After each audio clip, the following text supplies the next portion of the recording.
Welcome back everybody to YouTube. Good morning, good afternoon, good evening, wherever you are. Today we're training legs. We're not in UltraFlex Rotherham because they are getting a few of their pieces of equipment reupholstered. Is that the right word? I think that's the right word. Basically, some of the pads have gotten a little bit bitty, so they're getting it reupholstered to make sure it looks nice and fresh and wonderful to use. So we're at UltraFlex North Leeds, which is very exciting. We're going to be able to do our full session here, which is great. And it's also really nice to be able to have a little bit of a change of scenery. We can still get after it. There's nothing changing, nothing different. It actually only takes us around 10 extra minutes to get here compared to Rotherham. So it's not really that different. And like I say, it's just nice to have a little bit of a change up. I think people get a little bit too angsty about going to a different gym or changing their session because someone's on a machine or there's a piece of equipment that's out of order, etc. You can still have great sessions regardless of what equipment, regardless of what gym, regardless of what environment. You make it what it is. So today we're going to make it what it is at UltraFlex North Leeds, and we're going to have a great session. As my warm-up, I only like to do a few small exercises, get in, get to work, get my body warm, get to my session. We do a couple of warm-ups on each of the movements. That's getting your body warmed up for that lift. So we don't really need to do a lot of warming up.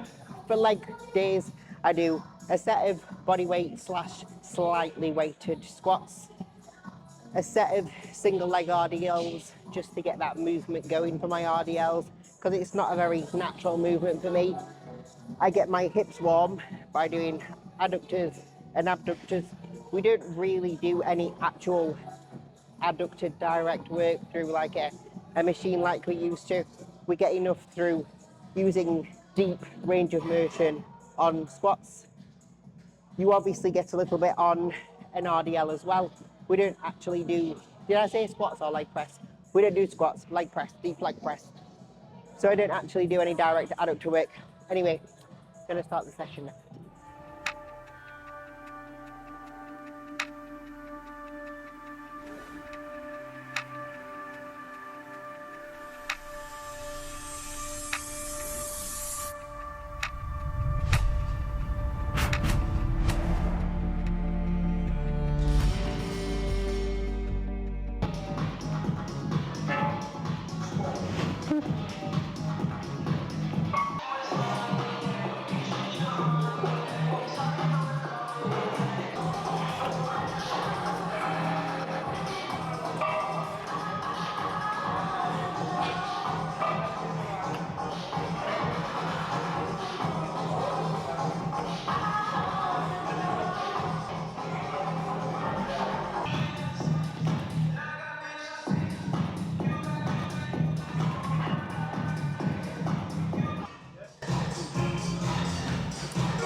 That's annoying.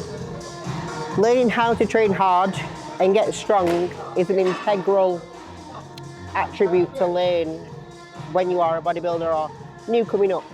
I was very lucky when I first started my bodybuilding journey.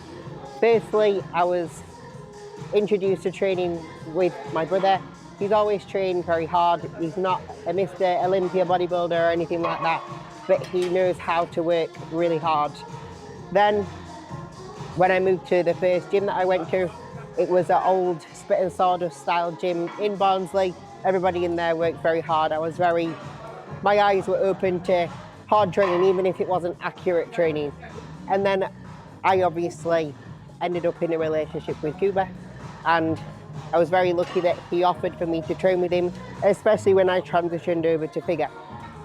Training with him and AJ Morris through lockdown in 2020 was probably a very big eye-opener to me as to how to really train hard.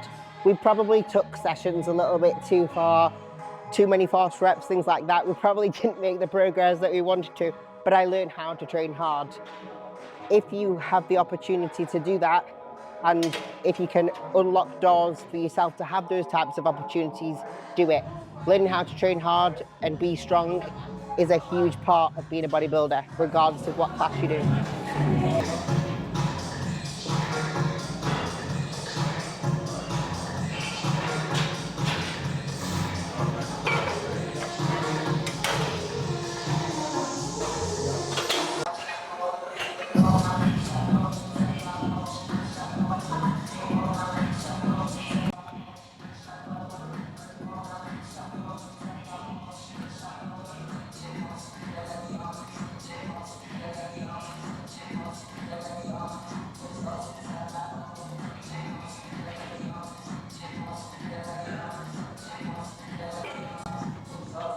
picking the order of your session is basically like saying, what is your focus of the session? My main compound of the session would always be my first compound, and that would always reflect the focus of the session. So my glute sessions, my first initial and first compound movement is a hip thrust. That is the best glute focused compound that there is. When it comes to my leg days, because it's more quad focused, my first compound is always a leg press.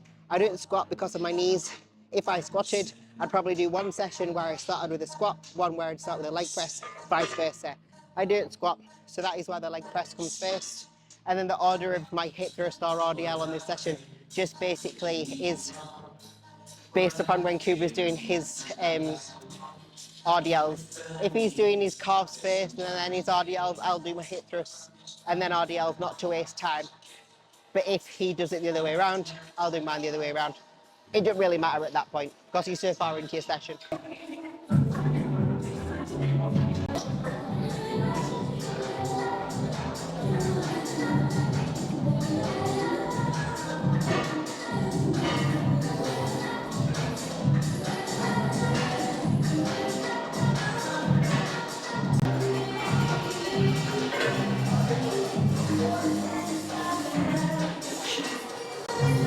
Leg extensions.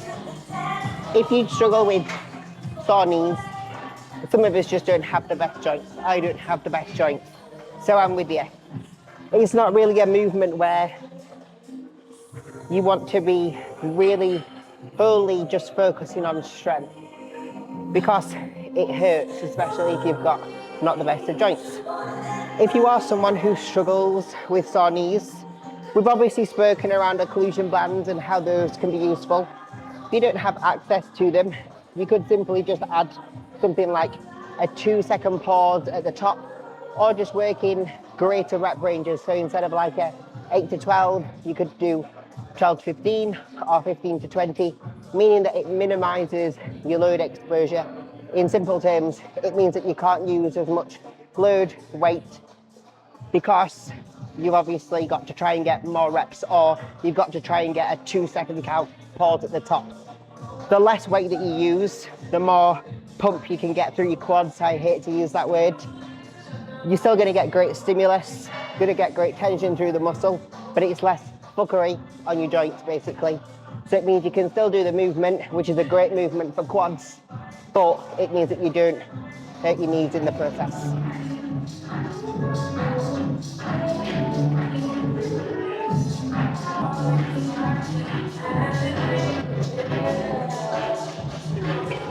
So when it comes to warm-up sets, I always go by feel. When it's right at the start of my session, I would probably do around 2 to 3 warm-up sets. As you get closer in, and if you've been doing them sessions for a really long time, you log it, you kind of know what numbers in a ballpark you're going to use. I think that the need for warm-up sets are a little bit less. But if your body feels like it needs it, like for all of us today, because we've not trained legs properly for about a week due to being a bit sick, we probably all feel, even though we're not talking about it, we obviously all feel a little bit wobbly, I guess is the word. You feel like you've not ridden that machine for a long time. Like when you haven't rode a bike for a long time, you get on the first couple of laps, you feel a bit wobbly. Training is exactly the same. All you need to do is take an extra warm-up set if you need it, if you feel like you need to. If you don't feel like you need to, just get to work. Go by feel. Don't overstimulate or tire yourself out on a warm-up.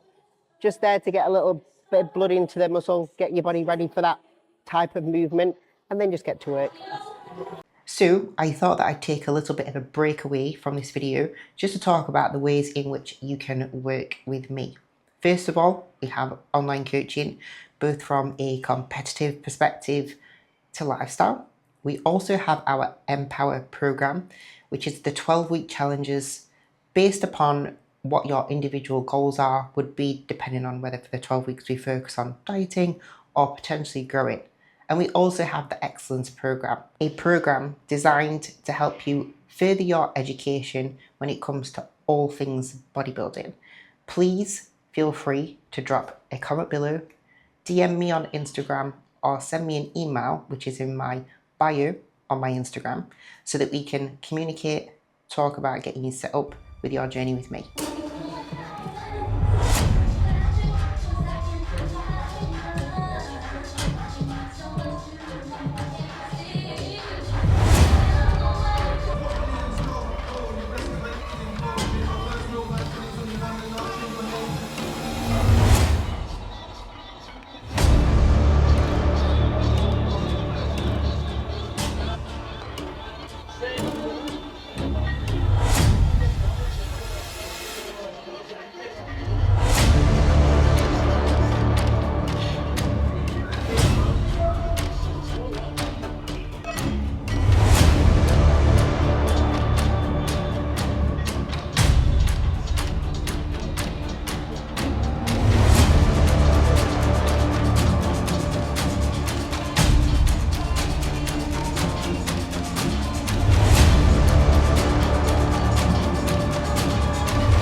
That's an absolute monster of a machine.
We were just talking about training and how different things affect you. Does being heavier, being leaner affect the way in which you train? I feel much more efficient when I'm lean. I'm not saying the back end of a competition prep, because everybody doesn't feel the best. But it's not a time, because of how lean you are, that you want to be pushing for new PBs, new strength targets, etc. You've got to be quite smart, otherwise you will get injured. But then you go on the flip side of off season, when you are the heavier side of what you would sit, you feel a little bit more out of breath. I'm not saying it's the healthiest. Even as a female, I don't feel the most productive. There's that kind of time frame between that, where you probably sat about 5 kilos less than your heaviest, or 5 kilos heavier than your lightest. And that middle ground's probably where you do perform and feel the best, especially for me. And then when it comes to weather, for me personally, I don't get affected. I'm training different weather situations because of diving, so it's just a different thing for me.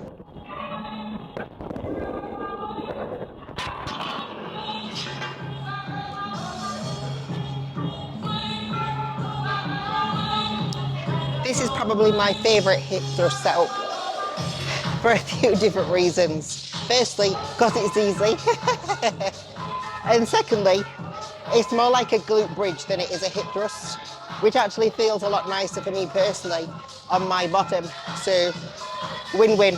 Feel is great, setup is easy, especially compared to back at home when I do my glute session.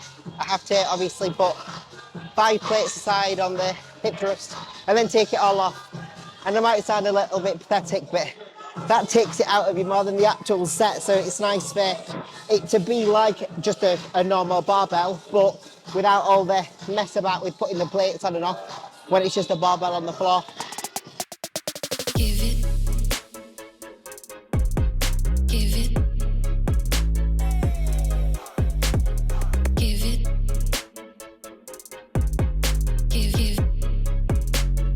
Give it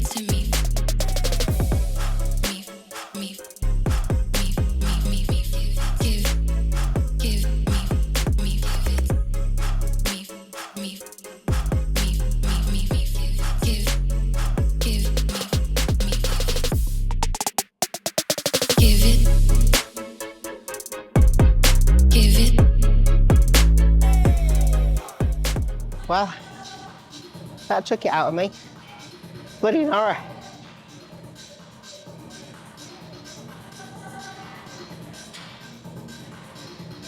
I've only got one set on there today, just because my other session is more glute focused. Leg days are total lower with a little bit more quad focus, just because obviously 2 days prior I do my glute focus session. So just one set on these, like a top up, a little glute trickler. Now we've got to go and do an RDL with a barbell straight after a hip thrust. Straight after a leg press. Basically, just every compound that you could ever imagine. That's what I do on my leg days.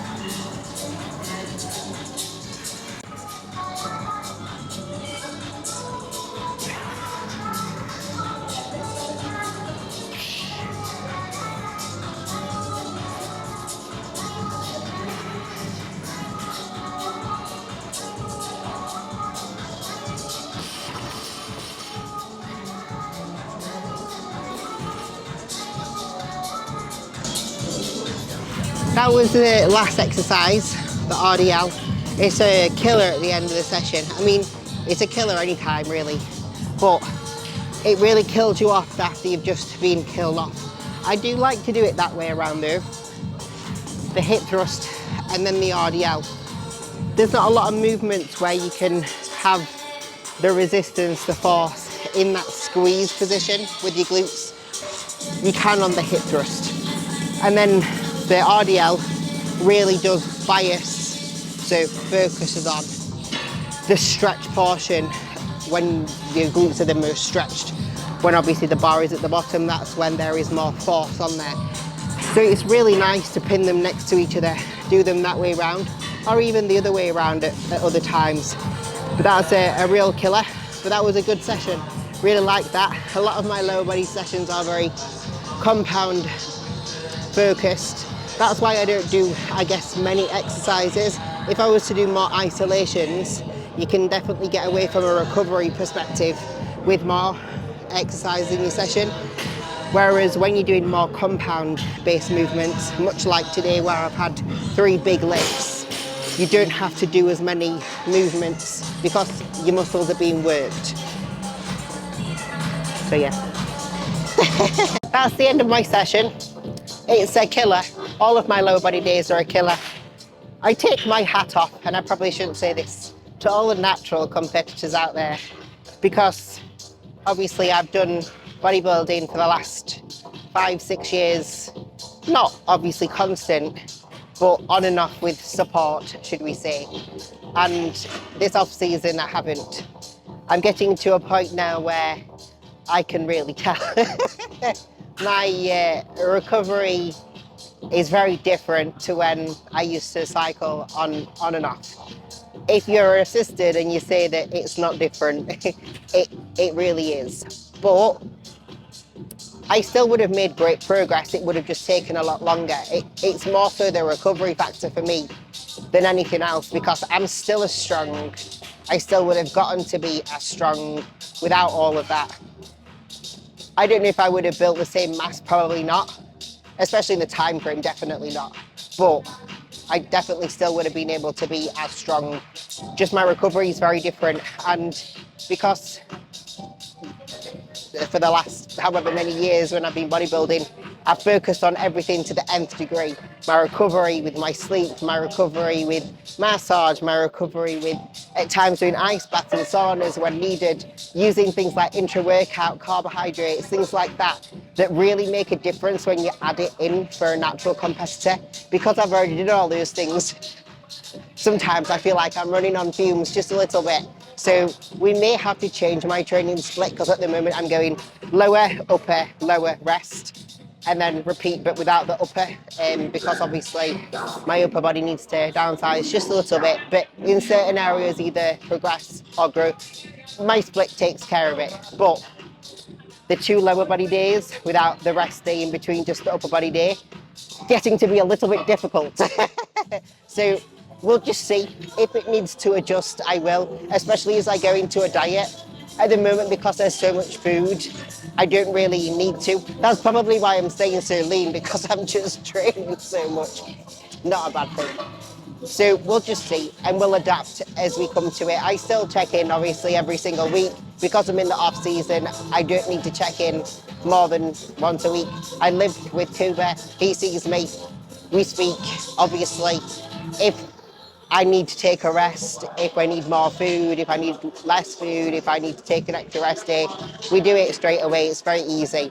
So I don't need any more check-ins than that. So that is the end of my session. That is the end of my ramble. Hopefully you enjoyed it. Hopefully you took something from it. I'm trying not to just talk about lifts and how to do them, because if you go back through the last 5 years of my YouTube, they are all there.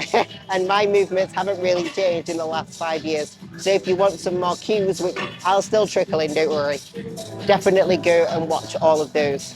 But hopefully you enjoyed the video. Please like, share, subscribe, all that fun stuff. We'll be back again for another YouTube, lots of different content, and we'll be back soon.